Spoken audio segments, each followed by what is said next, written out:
Meet 2025 BET Award winner Kialo EDU, the 100% free tool for thoughtful, inclusive classroom discussion.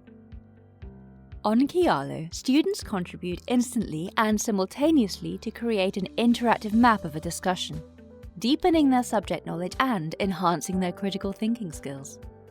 Set tasks, track participation, and provide personalized feedback in just a few clicks.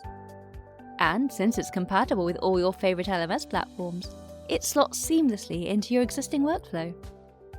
Over 1 million educators and students are already using Kialo to make the world a more thoughtful place. Join them today at kialo-edu.com. This show is brought to you in partnership with John Catt Educational, publishers of professional development books and resources that support great teaching and learning in schools around the world. Don't miss out. Level up your professional development today and visit johncattbookshop.com to explore the full range of titles. Use the code JCTTR2425 for 20% off your order. Happy reading.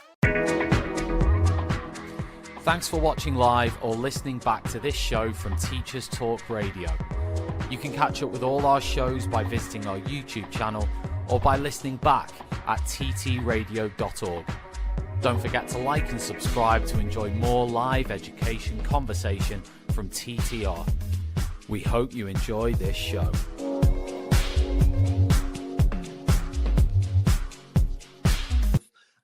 Good evening, everybody, and welcome to Teachers Talk Radio once again for another show, another night, another show. We've got shows every single day this week at 7:30 or 8. It's a very busy week.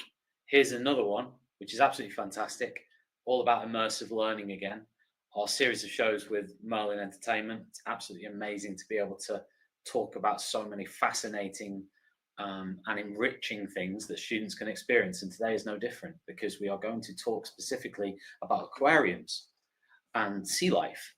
And I thought I would talk directly about my day at work first. My day at work, in case you're interesting, you're all interesting. In case you're interested, has been okay. I got through it.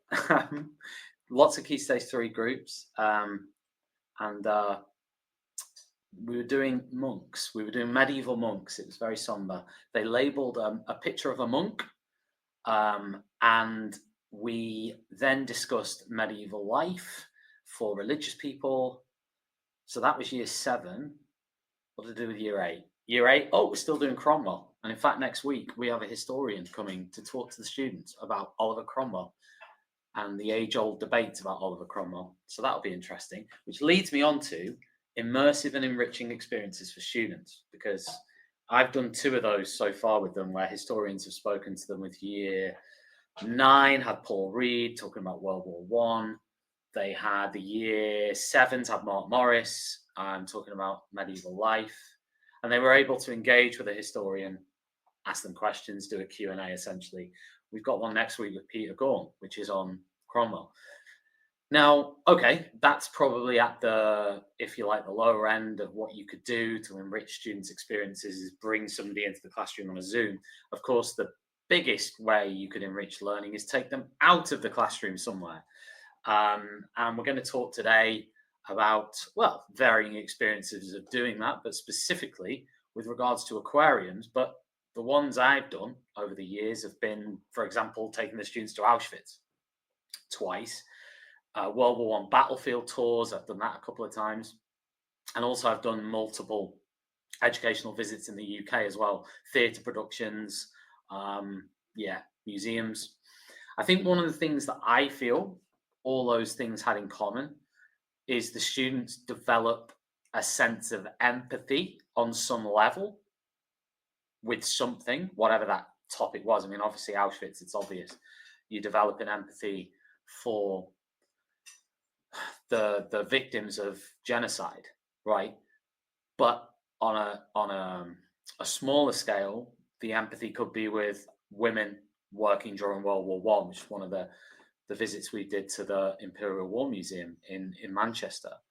So I think whatever the trip you do, whatever the educational visit you do, I think there's opportunities there for the students to connect, to develop some empathy, to develop some skills that they wouldn't otherwise get. I do think that a lot of planning goes in. You obviously have to consider, is this going to be worth it for the students? Is this going to actually enrich their educational lives in a way that adds value? I think what we're going to talk about today 100% does. And you're going to see that as our conversation today goes on. Really excited about it. So that's my little intro. I'm going to bring in the guests. We've got Emily Weston. Emily, good evening to you. Hello, how are you doing? Not too bad, thank you. And yourself? Yeah, I'm good, thank you. Yeah. Should I do an intro of you, or do you want to do an intro of yourself? I'll let you do it. All right, well, I'll do my best. You're a specialist Key Stage 3 teacher. Yes, I am now, yeah. I find it interesting that you have parted ways with primary. Mm-hmm. So I did years in year 6, I think maybe 7 years, 8 years.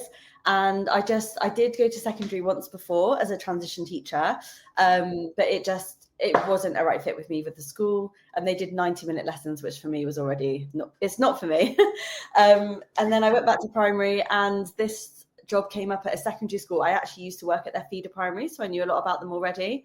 And I genuinely am loving it. Like, if anyone's thinking of making the jump, I know this isn't what this is about, but the jump from primary to secondary, I personally have absolutely loved it. So, do you know what? I know someone else did that. I won't name them, but they've got a following on what was formerly known as Twitter.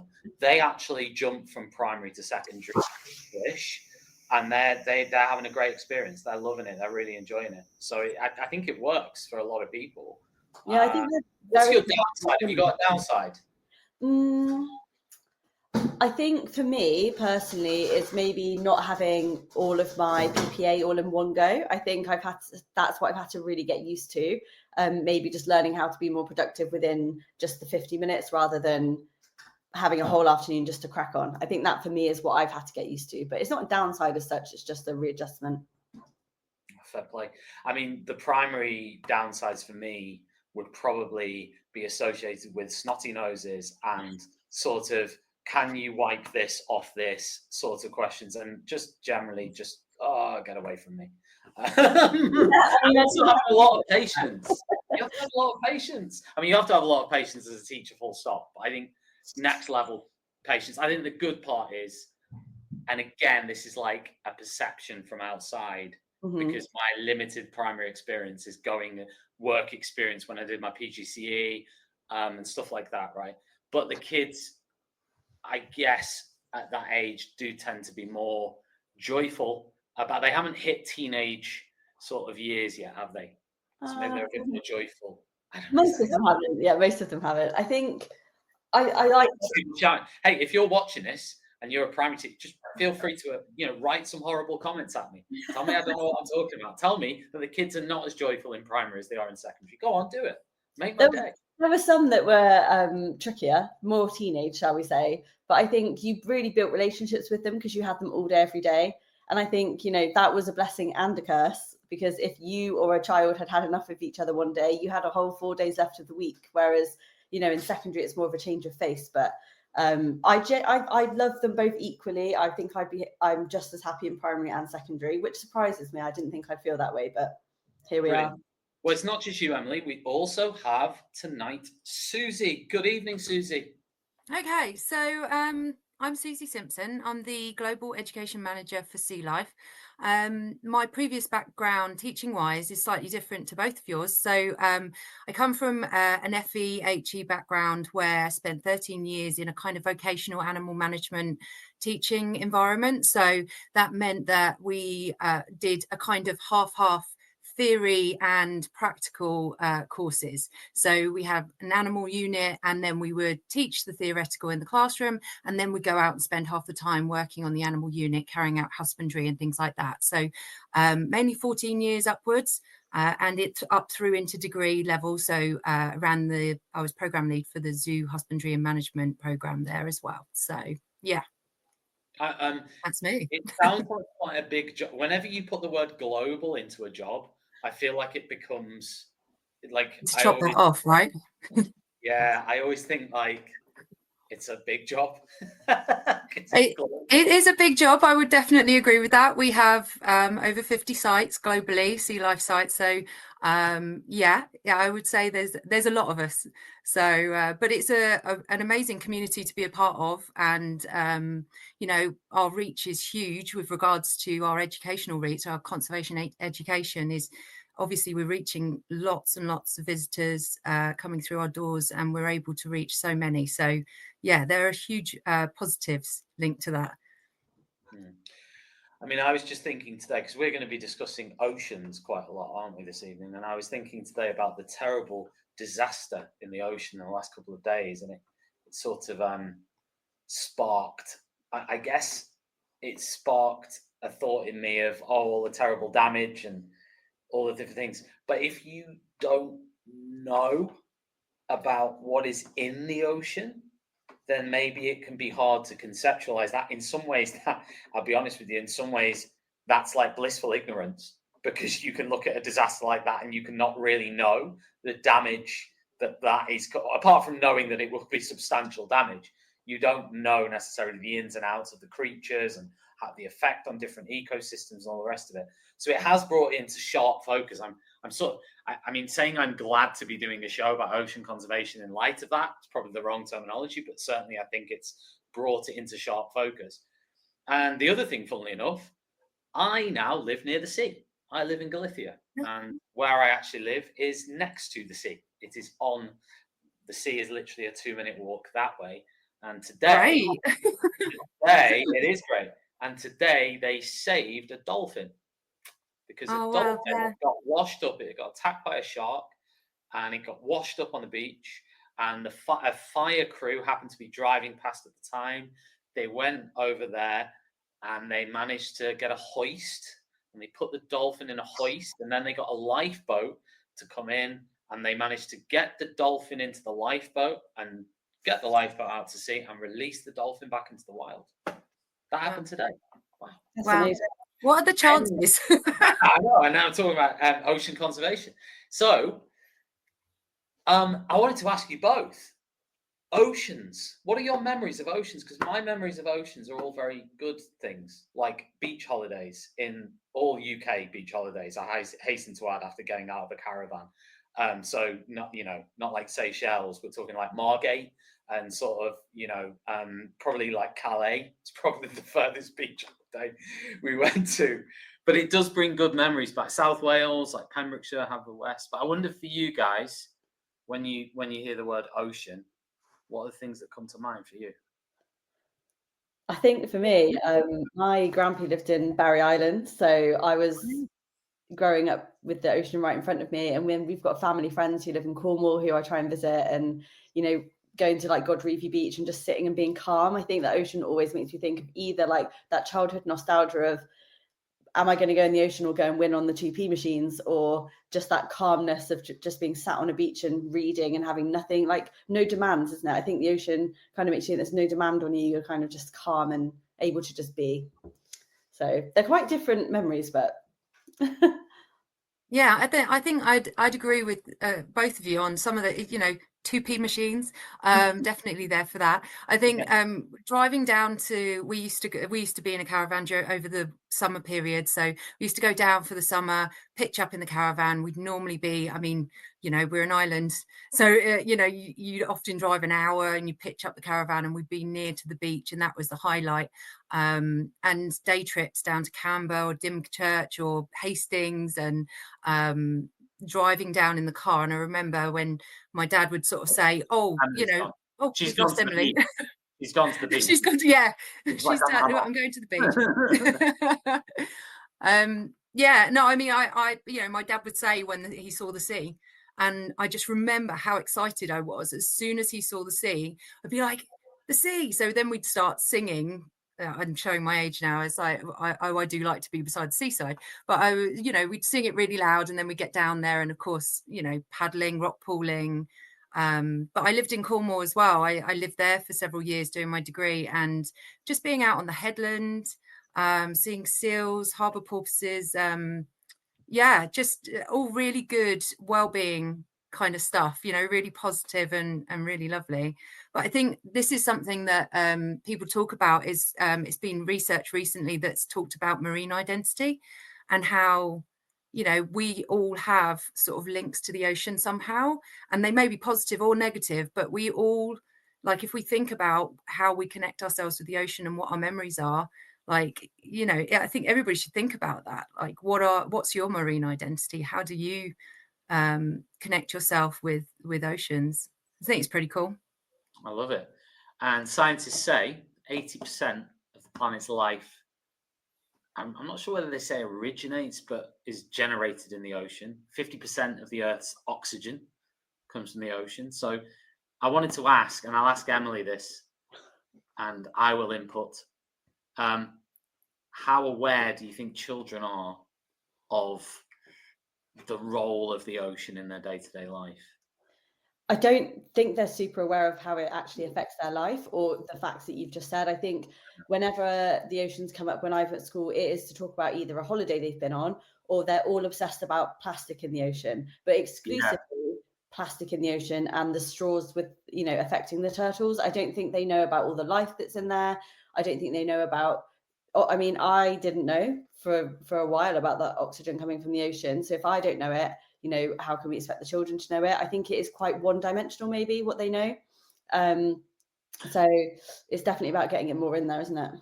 I mean, it's part of that because teachers maybe don't have time to delve into it as much, or they don't prioritize it as much as maybe they could, or even I think it's curriculum, isn't it? When you look at the geography, oceans do come up, you teach about oceans, and I think children naturally kind of guide it towards plastic and oceans. I think whenever I've taught about oceans before, that's naturally where they've wanted to go. And, you know, you can mention other things to them. I've showed them like the coral reef in Australia and how that's dying. And you can bring up other things, but ultimately they just want to save the turtles from having straws up their nose. That's kind of what their understanding of it is, because that's what's so widely, I think, communicated at the moment. There was a lot about that. That's what they know, and therefore that's kind of what they center in on. Yeah, I mean, in some ways, there's nothing wrong with centering in on what the students are most interested in. However, you do need to be a bit careful because there's a big sort of topic out there to be explored, isn't there? There's lots of different facets to it. And even exploring this myself in advance of us chatting, I was sort of taken aback at how little I actually knew and how maybe there's a lot of things that maybe the students don't have access to or don't consider doing or thinking about. Maybe, Susie, I don't know whether you have thoughts on that, because I was going to ask, well, it's not really a controversial question, but should ocean conservation be compulsory on the curriculum? I mean, this is something that's been discussed a lot about curriculum and embedding that. And actually, Wales and Scotland have made changes to their curriculum. So there are elements in there that talk about climate change and, you know, sort of links in a lot more. We have the ocean principles, the 7 ocean principles, that's looking at ocean literacy and the different aspects to it, which we're hoping we're embedding a lot more within a lot of other aspects, informal education with the aquariums and things where we're doing that. But it fills a need. The aquariums is kind of filling a niche, you know, and other organisations delivering these outreach projects, delivering that material and information to kids and doing these kind of things really is something that needs, I think, if you had it woven into the curriculum a bit more. I mean, look at what's going on. You talk about natural disasters, you talk about climate change. I mean, the kids are aware of these things. They're fully aware of it. It's in their face every day. You know, we see it on the news and everything else. I think we're very much going back to teachers and teaching the curriculum. If I'm specialist on certain topics, I will use that in my teaching because I know it and I can link back to it. So I talk about a theory or a concept. I'll use an example of animals, you know, certain species that I know really well. I don't think that's as easy for teachers if they don't already have a really big interest in ocean literacy. I mean, you know, it's the same for parents, isn't it? If you don't talk about it all the time or you're not really interested in it, the chances are that the kids aren't going to hear about it. They're not going to know about it because we don't talk about it. So I think we look at land mammals quite a lot more. We like fluffy stuff, right? Kids like fluffy stuff. So in that sense, I think if raising that awareness, kind of making it more important that actually the ocean still plays a really, trees, oxygen, carbon cycle, ocean, like these are really important components, but we'll often go to this land terrestrial kind of idea. And I think it's very much out of sight, out of mind. We see things outside, we see squirrels, we see a lot of, animals outside and things, but we don't often see sea creatures. We don't often see aquatic species unless we actively go out there. And I think I think bringing it into the curriculum in some form would be really beneficial. Yeah, I mean, that sort of leads. I was going to ask a question around what schools and community organisations and organisations like Sea Life can do to support students who are not near an ocean or a sea or any form of water. What do we do? So I think role modelling is definitely up there. So we can all do that in some kind of form. Teachers, obviously, being able to embed these sort of ideas or looking up these kind of things on ocean literacy and how they can bring that in. We can do things like river cleans and beach cleans. We can get the local community involved. We can be talking about it. We can bring each other together. We're all learning in that sense, and we're seeing adults, organising these events. And so the kids are seeing that they're doing that and actively taking part and doing something in the local community.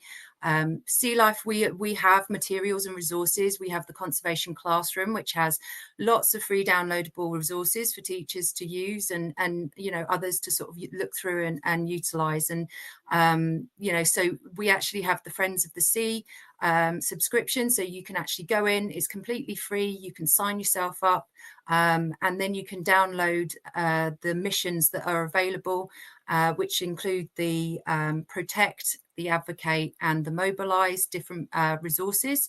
And as part of that, you can take that into the classroom and utilise with the children and carry out activities, things like talking about recycling. So broaden that knowledge rather than just a plastic straw up a nose. We can broaden that and talk about more things. We can talk about how we recycle, how we reuse, how we're sustainable in our choices, like our product choices. And so there are lots of things we can do as part of that. There's an ocean party in there as well, I think. So, yeah. Emily, anything for you in terms of day-to-day things that we can do to inspire children to get a bit more involved in ocean conservation or a bit more interested in it in general? I think it's like, I was thinking about this as you were talking, Susie. I think so often what we see about the oceans is almost like the tragedy of it. If I think about the big ocean stories or things that I've seen lately, it's been like they went down to see the Titanic or the oil spill or, animals being hurt. And actually, it's not just the tragedy. They should see it's the beauty of it. So even just showing them, videos of the coral or the different animals that are down there, or that anglerfish video. I saw that on TikTok recently. That I couldn't believe how tiny it was, but that made me even more interested about what's down in the oceans. And I think just showing them a bit more about what is amazing down there will immediately sort of pique their interest. I think they're naturally drawn to that, aren't they? So showing them the good, not just the bad. I agree with that. Yeah, I mean, Susie, anything on that in terms of day-to-day stuff? I mean, apart from what Emily's obviously said, what difference, Emily, do you think that visiting an aquarium could make? I think it shows all the things. You went to one, didn't you? Yeah, I did. Okay, go on, tell me about that. So I went to the Sea Life Centre in the Sea Life Aquarium in London, and I honestly have walked past it so many times and never got in because it just looked so small from the front, but there was so much in there. I couldn't believe the amount. I was in there for hours, genuinely hours, and I took a colleague and her daughter. She was 8, and she genuinely looked in. I thought we were going to be running around after her, and she looked in every single little aquarium that's in there. She asked me to read all the facts out, and I think that for me showed me what an impact an aquarium could have, because she's quite, quite active, shall we say, generally, but she took her time as she went round, and there was so much to learn. And what actually really shocked me was there was a rainforest section in there as well. So it wasn't just about like the actual ocean, it was about how the rainforest meets the ocean and the water. I can't explain it, I'm not going to butcher the explanation, but it honestly, though, it genuinely was hours of my day, and I loved it. I could have stayed there longer. Yeah. So if it did that to me, I can't imagine how much the kids would love it. Is there an outdoor area in there? Is it all enclosed? Is there an outdoor area? It's all indoors, unless I missed a section, but I think it's all indoors. But it's got different levels, and like different areas. There was a part where you could put your hands in. It was like a rock pool. You could feel things, a tunnel to walk through. There was also an interactive game, and I'm not ashamed to say I beat all the children playing it. You had to like make your own version of a jellyfish, I think it was. I beat them by quite a lot. I was quite proud of myself. Happy days. Yeah, I mean, aquariums, I think, are fantastic. They're not necessarily the first thing you're going to think of as a teacher when you think of an educational visit, because I don't think they are. I don't know why, because they're a great resource. And that's partly why we're having this conversation today, I guess. But also just in general, maybe that's part of what we were saying about the ocean and learning about the ocean, how they learn about the ocean, why they learn about it, how it's structured, because that would then lead on to maybe an educational visit to an aquarium or something similar. But maybe things aren't structured in that way. Susie, we'll see if we've got your sound back. Are you there? Hey, can you hear me now? Yeah. I'm back. I just wanted to ask you why do you think it would be a good idea for a teacher to consider a visit to an aquarium like Sea Life, but let's just say an aquarium? Why do you think that's a good idea? I mean, there's lots of reasons. It's an environment that's really engaging. It's it's an excitement thing. You get excited to go along to the aquarium. It's a place where actually you're going to see animals that you probably either children won't ever see, which some kids may not ever see these animals in the wild, but also it's just super motivating for them. I see them when they come in, they race over to the areas, and it basically could be just, it's just a really exciting environment for them to be in. It's reinforcing that learning that you're doing in the classroom. So when you're talking about these things, you go into the aquarium, the teachers are able to go, well, this is the animal we were talking about. And why don't you see, what are their conservation threats? How do they move? What do they look like in the water? How, all of these kind of things that you can kind of talk about and reinforce all of that information you've been saying in the classroom. And this is like strengthening the neural pathways, right? It's like going back over information and then building on those foundations. So I find that it's just such an exciting environment. The kids get so excited about seeing all the animals because it's just there is a wow, and that's a part of what we do, is amazing discovery and wow moments. So yeah, I think we hit that when we're bringing that closer, bringing that real life to the children. And that's building that empathy too, right? You were talking about earlier. Yeah, because I guess seeing a creature, I was going to say in the flesh. Is that like a human statement? I don't even know. But seeing a real creature instead of just a photograph or a video, it does make a difference, doesn't it? I mean, in terms of just understanding and seeing it. More so than maybe in another domain. I feel like it's because it's a living creature. It's different, isn't it? Yeah, I think that there's some amazing filmmakers out there creating some incredible footage, and delivering that through our TV screens, through streaming or whatever it might be. We've got some incredible stuff going on there, and David Attenborough, iconic. Do you know what? I'd written a bingo card there, and we've just crossed it off. David Attenborough. You mentioned him. Do you really? Did you? Yeah. But if you think about some of these programs and you just think these people are making, they're drawing attention to these things. So there's a lot to be said for those kind of mediums.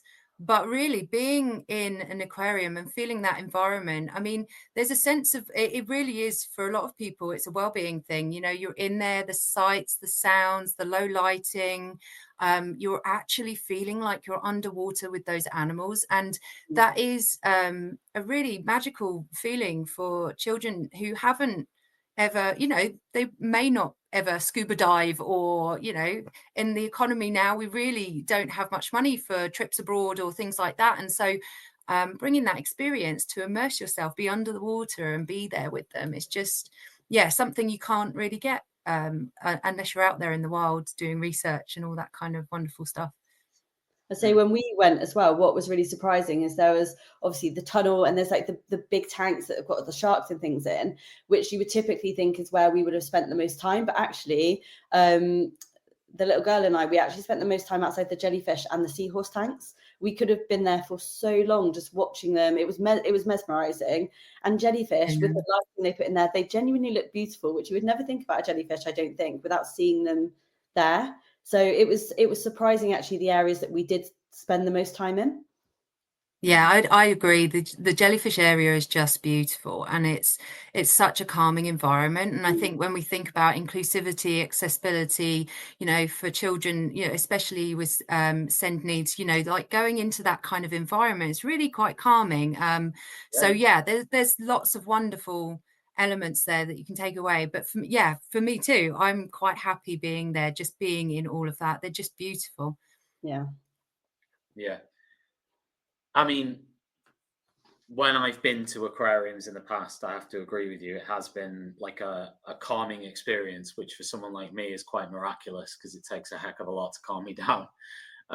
So yeah, I've always really enjoyed those visits. I'm yet to actually take an educational visit to an aquarium. So I wanted to ask you, Susie, what, you know, I'm interested in this in terms of what the principles are, what the ethos is at, say, Sea Life, a Sea Life aquarium. When you take students there, you know, what can teachers and students expect from that visit? What principles are going to be on display?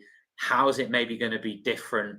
Maybe not different, but how's it going to be unique in terms of the ethos and the principles that are in place when they visit? I mean, we go by our ocean literacy. You know, we want to share that information, those facts about those animals. We carry out a lot of conservation and research projects. So we have a lot that, you know, we're disseminating that information for children to see what kind of things we're doing and what kind of conservation is going on, inspiring kind of career choices too. You know, if you think about that, you know, we're looking at conservation action. So we're looking to sort of deliver that call to action messages. So we want the children to be coming through and learning what they can do to actively advocate for species as well. So there are lots of different, for us, what we're trying to do is look at well-being and nature connectiveness. So all of these kind of elements is what we're incorporating into our education programs, but also into that kind of self-guided tour. If a school wanted to go on one of our self-guideds, they'd sort of like going through the experience. They have materials and resources to help them through that, and, you know, questions. They've got lots of materials to help them with those processes, a pre-session, and yeah, staff on hand to help out with that kind of experience. So from start to finish, we're, you know, delivering on those kind of elements that Sea Life are looking to do educationally. And I also noticed, swatting up, because I would really consider doing this myself, is the different areas of curriculum that you can get involved with. So whether it be English with creative writing, obviously you've got the sciences, that's pretty much a given, but geography, English, art and design, you know, things that you might not have thought of that students can do and engage that. I don't know whether, Emily, you've got any thoughts on that in terms of the cross-curricular dimensions to the visit you did, and whether there's anything in there where you thought, well, that could apply to that quite well.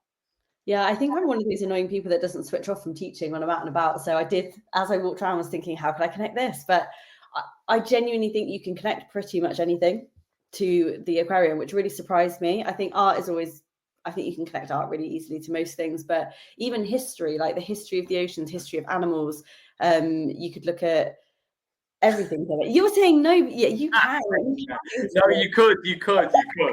Oh, you could. Right.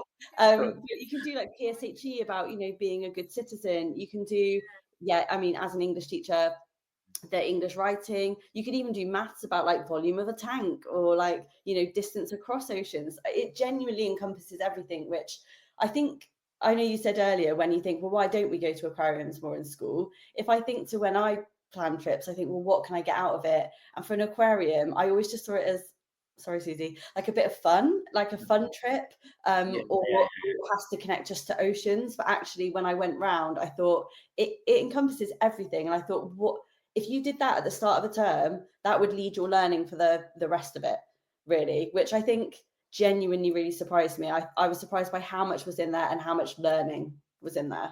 So I feel a fool for having done it before. Yeah. Susie, I'll ask you this, but also Emily as well. What would be, I mean, if a teacher is maybe watching this, or somebody in education is watching this, and they're thinking of planning a trip or an educational visit to an aquarium, what would your like top tips be for them to consider if they're thinking of doing that?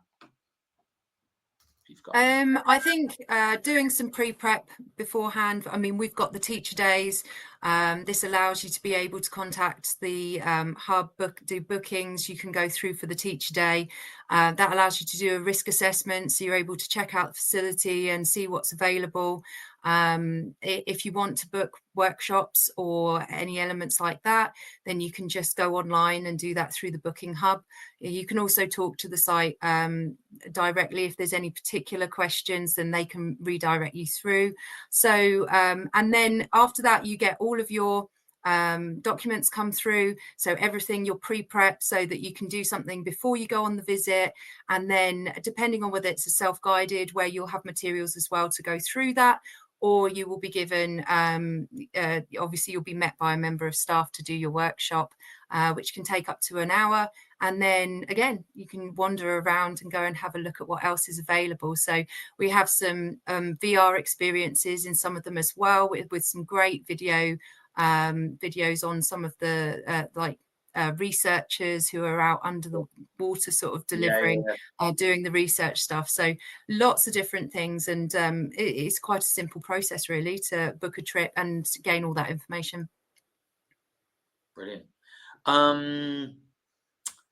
I mean, in terms of educational visit planning, Emily, having been there, is there anything that you think that you would do when planning a trip to a sea life aquarium or an aquarium in general? Is there anything, I mean, from my perspective, the first thing I'd be thinking about obviously is how that builds into the curriculum I've already got, and where it would fit in with that, where that educational visit would sit within what I'm teaching, the cross-curricular links, getting other teachers involved from different departments. Obviously, I'm talking here from a secondary perspective. In primary, it would just be colleagues in general, and thinking about how to bring in as much of that as possible. But I guess I'd also be thinking about the student experience and thinking about the children who are going on the visit and their existing interests and their existing talents, and how to maybe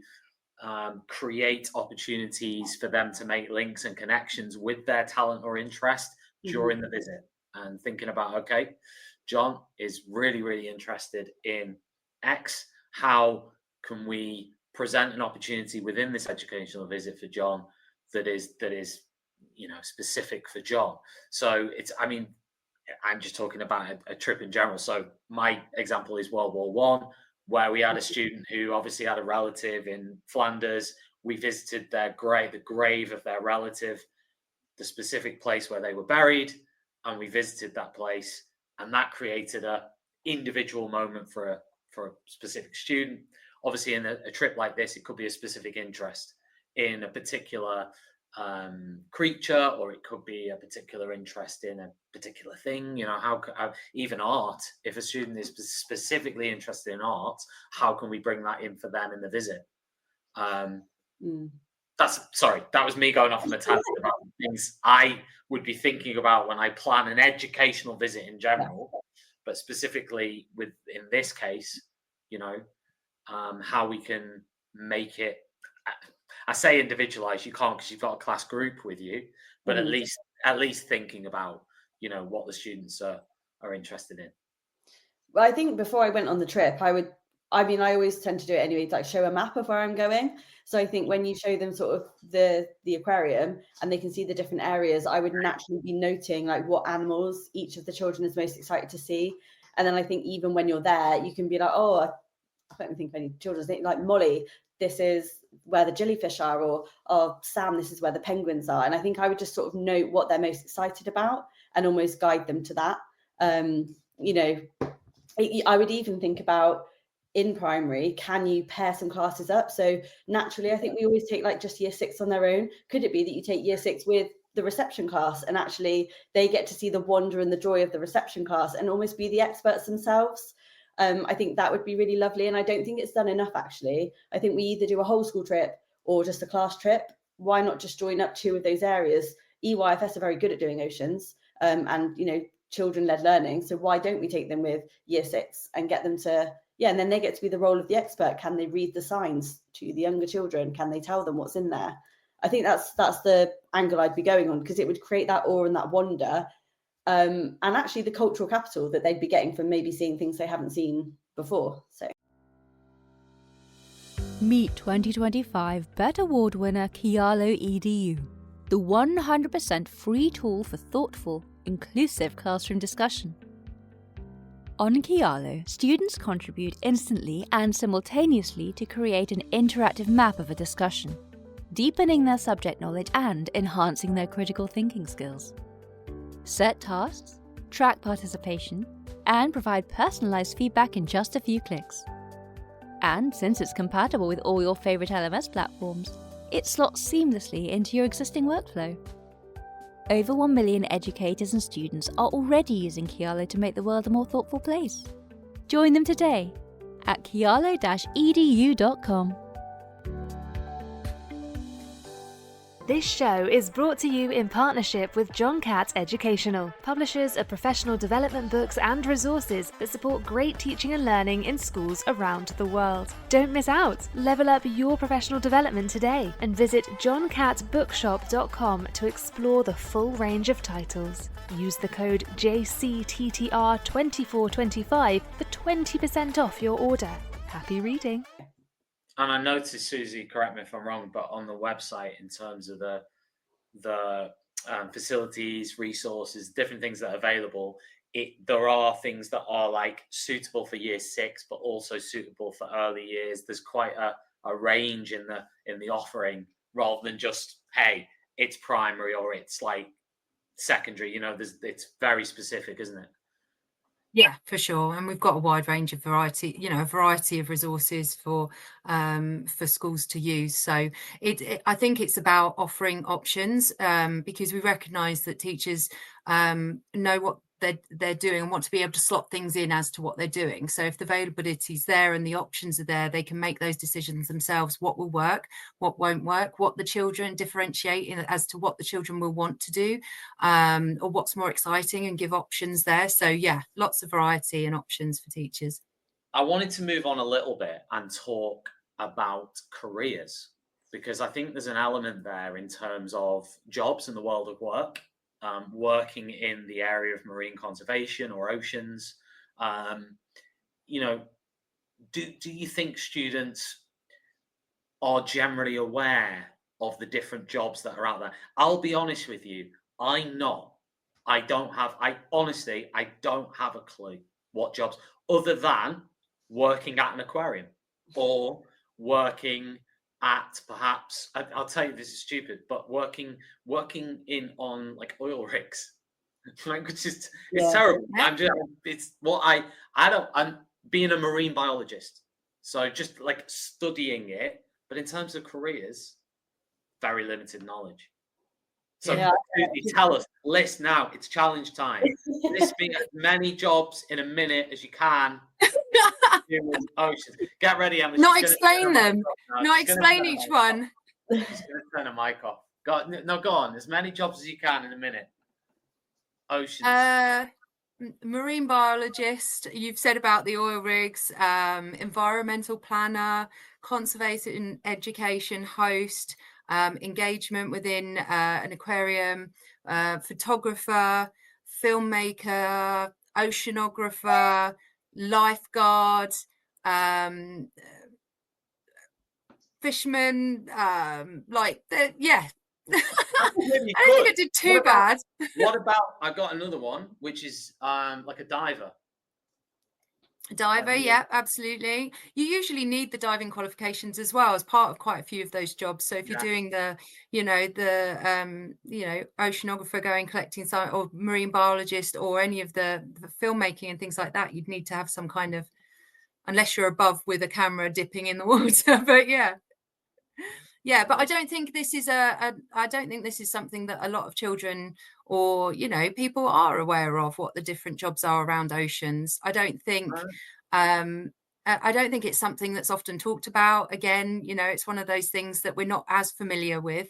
It's quite specialist as to like I say, ocean conservation and those kind of jobs. It's just not part of your mainstream. We talk about vets and doctors and nurses and working in a library or whatever it might be. Like, there's lots of different careers, but I don't think working within the ocean environment is something that we often talk about. It's just not the mainstream. So it is something that we do need to talk about a bit more, especially secondary, because you're going into careers. We've got the Gatsby benchmarks, we're talking about that a bit more with the kids.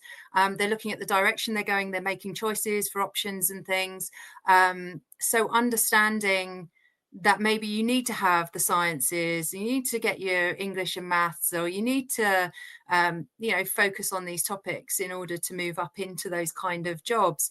I think that's something I saw with university students. We took them on a trip to London, and 3 of my students were very much interested in aquatic species.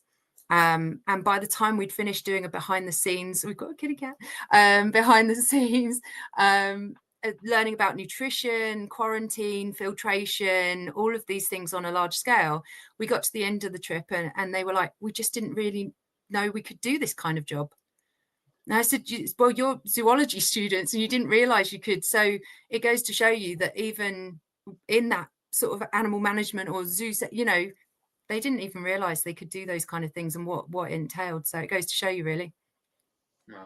Absolutely. What skills do you think children need to develop to do these sorts of jobs? Are there any common skills or things that you think they need to be able to do? I think really it's again, having that core knowledge is like your sciences, your chemistry, biological sciences. We know that anatomy, physiology, the way biological organisms work, ecosystems, how they function, the different components to it. So I think there's lots of that kind of theoretical. When we talk about practical skills, once they start getting older, you can gain dive qualifications, you can go snorkeling, you can do swimming lessons or continue to swim and hone your skills if you're wanting to be in the water and doing certain things. And I think English is really important and maths for your data analysis and research and your writing skills in that sense, if you're looking to move up in academia and go through into these kind of things. But volunteering is a big thing in the industry, going and gaining some work experience, learning on the job, practical skills. Some learners, we all learn differently, right? We have got your learning styles. So I'm very practical learner, so actually doing practical stuff I pick up really quickly. And that's the same for some of our children. Will be much better on the job. They may not necessarily feel very academic, and they actually are much better in a practical setting and learn on the job skills and then move into that position as a result. And that's where we see some of our aquarists coming through. You're on mute, Tom. That makes perfect sense. So what I wanted to ask next was about the teaching resources. I'll ask Emily a little bit about this as well, but when it comes to the resources that are available, and I'm just going to pull up this image actually again of the Sea Life homepage. So there's quite a lot of stuff that a teacher can tap into here. The mission, which I've just joined, you get your mission cards, which looks a bit like this, your challenges. You've got protect, advocate, mobilize, expert, which I think, Susie, you said wasn't out yet.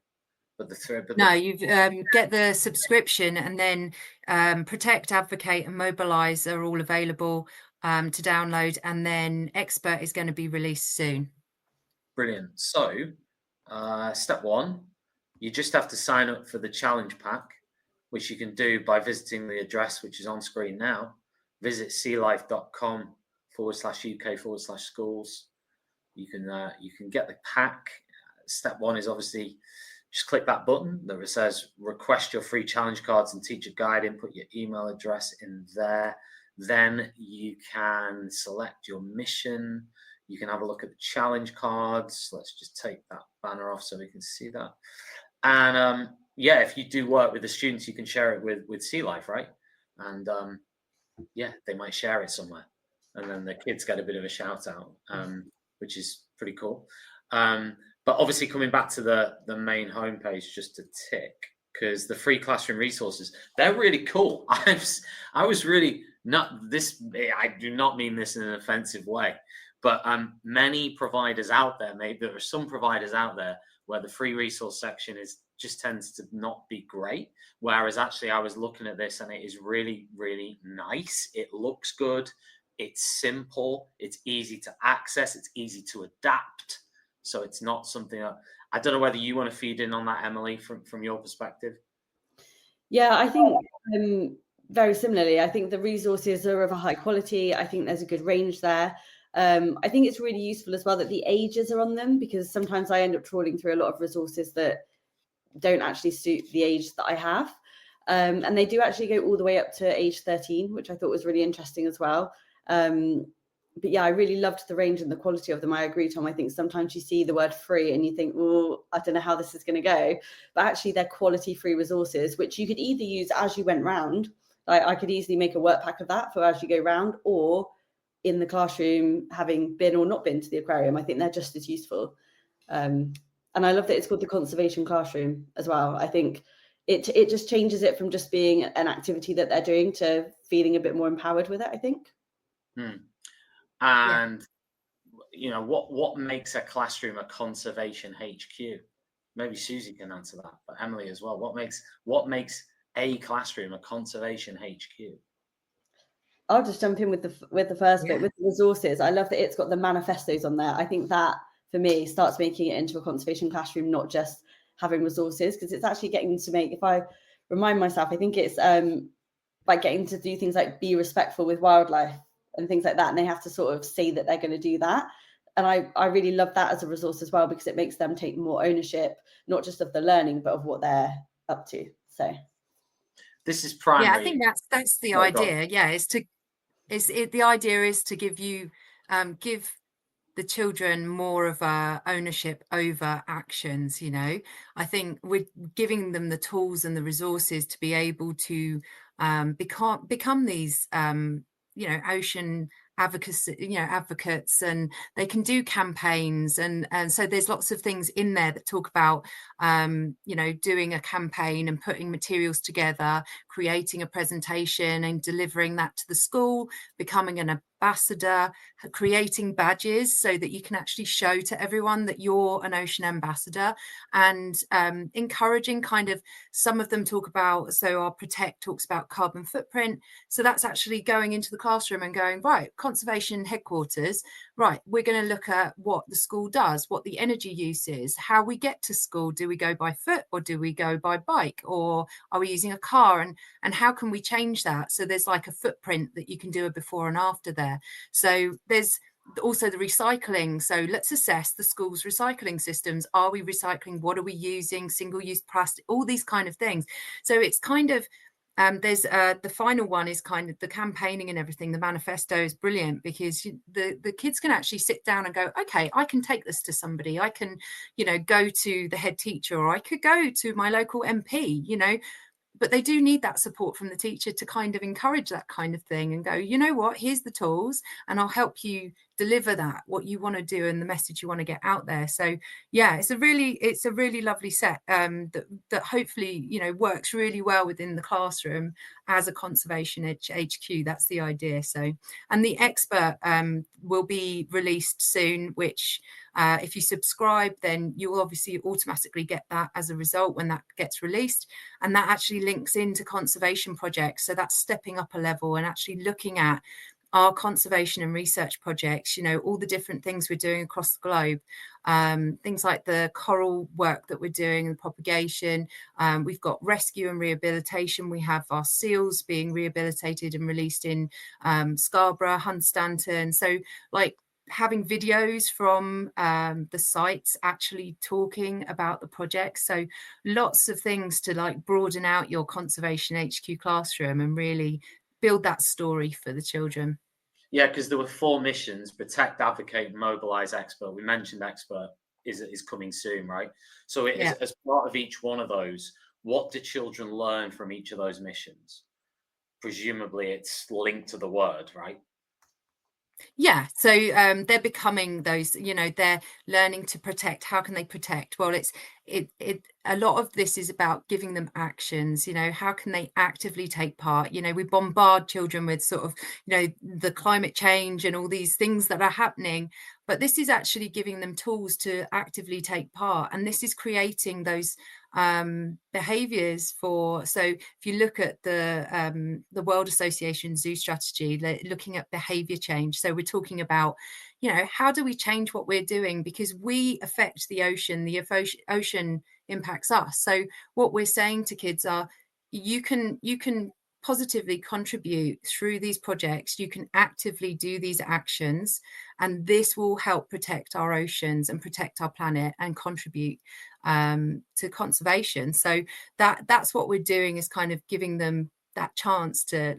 Kids love to get in charge of things. They love having a project, don't they? They love to get out there and go, there you go, you're in charge, and they're like, great, let's go. So the beach cleans are a perfect example of that. They love getting a high-vis jacket on and getting a grabber and going out and being in charge like a grown-up. So yeah, really great practical ideas in there. And the challenge cards, they choose and complete a mission, as we've just mentioned. And I mean, do you have a favorite mission? I would say I like advocate because I really want an ocean party. I haven't had one yet, but yeah, I would love to. I think the ocean party has so many different levels, and I sort of mentioned it to Emily earlier. It's like, anybody loves to do an ocean party. I mean, you don't have to be little, you can be an adult, but the idea being that hold an ocean party in your hall, invite everybody to come along. You can get friends and family involved. You're sharing those messages. You're creating decorations out of sustainable recycled materials. People take food away afterwards, so there's no food waste. Fundraise off the back of it, so you can send that to a charity and you can contribute to ocean conservation. And then it's sharing the message afterwards. Go around and tell people about what you did and why you did it and why it was really important. And then your reach is much further. So I love the ocean party. I think everybody would love an ocean party. I love the sound of it. It sounds so much fun. Yeah. And then you mentioned actually the beach clean initiative. So what top tips would you have for schools taking on the organisation, for example, of that? I mean, it's a tricky one, right? Is it? I mean, I guess. Well, I think if you're organising yourself and you're going out, obviously you have your normal risk assessments, and as a school, you would go through the normal processes for that. As part of what we do beach cleans where, we have high-vis jackets for the kids and the teachers. We have a couple of members of staff who join the children on the beach and then go out with the grabbers and some bags, and then go along the beach, collect all of these things, talk to staff about what you're finding, you know, some may find mermaids' purses, not just you know, sort of eggs, that not just your normal rubbish and bottle tops. But the point is that it's the talking and the community and the socializing, like you're building other skills while you're doing those kind of things. You know, the kids are taking ownership. They're talking to each other, socializing. In the big beach cleans that we do, the global beach cleans with Sea Life Trust, they're you know, you have lots of people, a community where they're talking to each other, and you're discussing all the different bits of rubbish you're finding. Then at the end, you take it all back and then you go through all the pieces with the staff and then you weigh it all.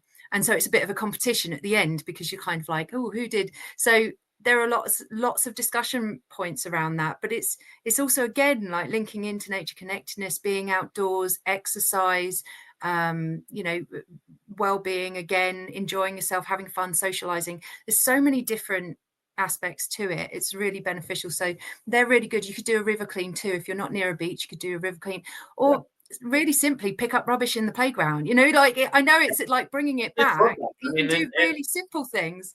The kids love that. I mean, in Bolton, in my last school, Tanya, who's the head of school there, she took the kids out every, I think it was like 3 or 4 weeks. They absolutely loved it. They absolutely loved it in the park there, just next to the school. Got a lot of attention from the locals, in positive attention, you know, because obviously maybe the perceptions of, you know, kids that age is they're not interested in doing that. They don't want to do it, or they just don't want to do anything. But they went out with litter pickers. I joined them once or twice, although they did loads more than I did. And yeah, they picked up a lot of stuff. And you can imagine there was a lot of stuff they picked up in the park.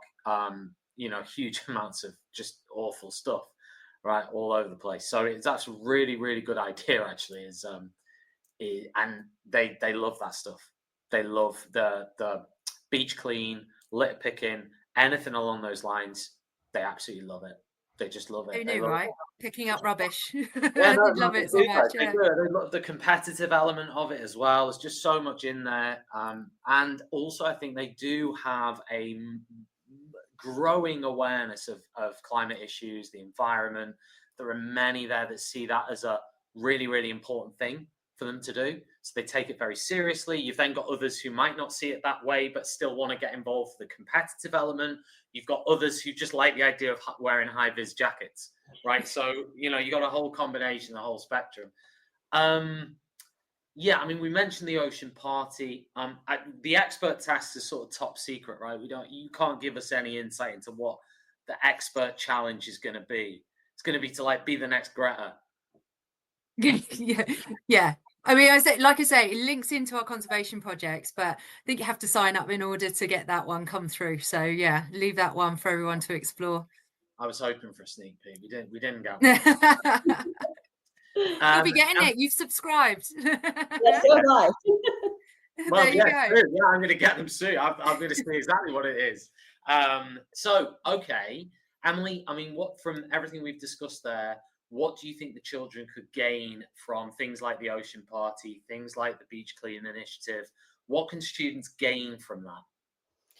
I think it's everything we've already kind of touched on, but the awareness, I think, if you have something like a party, you're showing it to them in a different way where they don't feel like they're necessarily being preached to or taught. They're getting to access it all in a really fun way that makes it more relevant to them. I think even just saying to them about taking food home, for example, and not having waste, it's maybe something that they don't associate with looking after the oceans, but actually conservation is conservation of everything. Because I'm sure I bang on to them about too good to go bags. They don't care. They don't buy the shopping, but I love a too good to go bag, and I go on about food waste all the time. But actually having an ocean party and then talking about taking the food home and sharing food to take to their families is the way that they're doing it without feeling like they're being told to do it, which I think is really lovely. And like you said, with the beach cleanup, I don't know why children like picking up litter, because if I ask them to pick up a glue stick off my floor, no. But the second you're right, you get those little clippy things involved in a high-vis jacket, they're really into it. So yeah, again, I think the challenge is just to introduce a new way of seeing conservation and being part of conservation without just being told about it, which I think just changes the dynamic of their interaction with it, doesn't it? Yeah, and also, Emily, in terms of being able to join up with sea life experts, like Yeah. you did when you visited, Hmm. there's, the local element to it, global conservation projects, the expertise that's there. I mean, that's a benefit as well, isn't it? In Yeah, terms of, absolutely. I think, especially as a primary teacher, I know I used to say about myself all the time, I was the jack of all trades, master of none. And I think this is such a good, a good opportunity to use masters within the classroom and have those experts helping. I actually didn't know about the beach cleanup and things like that. And that's something that I would definitely look into. So if you've got experts there with you while you're doing the clean, I can't imagine the wealth of knowledge that they would have to share with the children that I would love to have, but don't have. So I think, yeah, absolutely utilize any experts you can get your hands on, and Sea Life have loads. So it's epic. So, Susie, I wanted to ask you, it's not just about the kids. We are Teachers Talk Radio. So tell us, someone like me who doesn't have a clue what's going on, right? How can I learn more? How is this? How can teachers get something out of it for their knowledge? I mean, I suppose the obvious answer is they go with the kids and they get it that way. But is there anything specific to the teachers that you think you would share? I think other than the experience yourself going along and taking the time, because I have seen many school groups come through and we have a nominated person with a small group and everybody's trying to move through, and it's tough for teachers to be able to take in the environment and learn those kind of things. So I think having an opportunity to go and do that on the teacher day and be able to go round properly and be able to actually read about things and have a look through, it is a really good way to do it. But we have conservation evenings. Quite a few of our sites do regular conservation evenings throughout. So London's doing some in the next couple of months. Brighton's got some coming up. So we have conservation evenings that are after hours, so after dark, which is quite special in itself because going to the aquarium after dark is pretty cool. And it's a sort of, it's not nearly as expensive. It's discounted prices, and normally there's a donation to the Sea Life Trust as part of that event.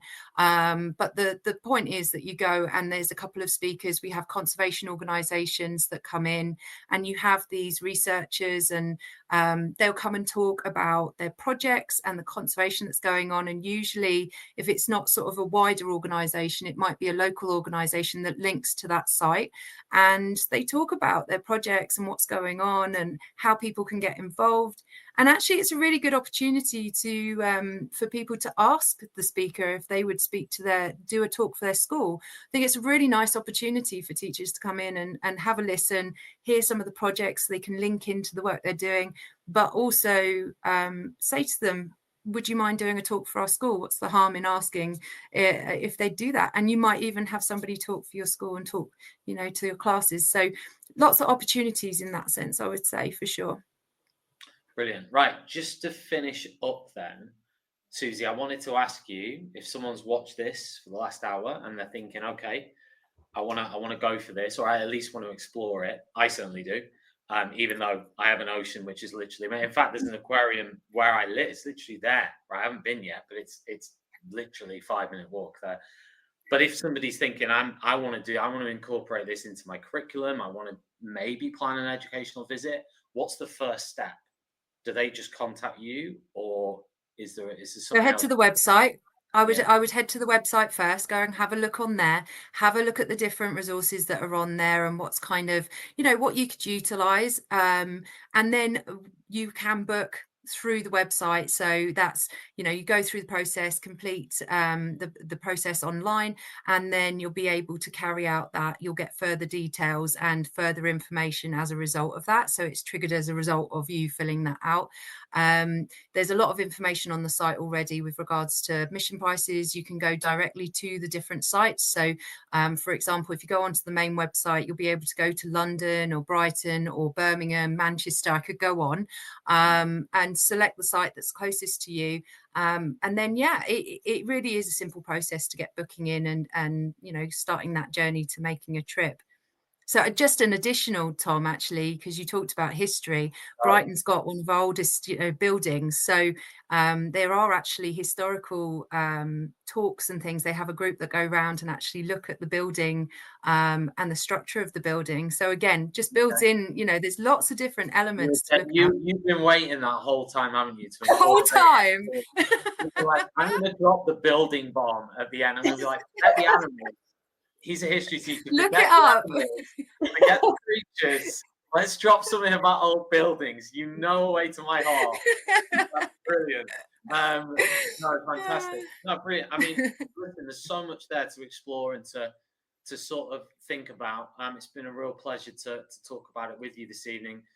Thank you, Susie. Thank you, Emily. We will be posting this show as a podcast, of course. If you prefer to just listen to it, then you can do so on Spotify, Apple Podcasts, all the other places that you usually get it from. And yeah, TTR wise, we'll be back tomorrow with more shows. Every single day this week, it's a busy week. We've got loads coming up, talking about the VAT private school policy. We're talking about A-levels. We're talking about coursework. We're talking about the topics are endless between now and Friday. So definitely give us a follow, a like, and a subscribe wherever you get your podcasts from.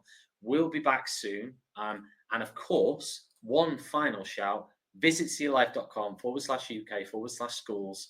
Get over there if you want to plan your visit to an aquarium. Thanks, everybody. And we will see you very, very soon. Bye. You've been listening to Teachers Talk Radio. Tune in live and listen back at ttradio.org. We look forward to hearing from you next time on Teachers Talk Radio.